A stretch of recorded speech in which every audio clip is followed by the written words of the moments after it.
Ayan, tapos na magbakal mga lods.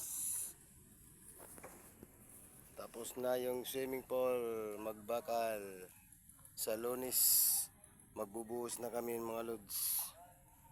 Ayan, maglalagay na lang kami ng mga tubo para sa mga tubig. Rito maglalagay kami dyan ng poles. Ayan, oh. Sa Lunes magbubuhos na mga guys, mga lods. Ayan. Yung tubo na yan nasa gitna, main drain yan. Mga lods, main drain yan nasa gitna. Ayan.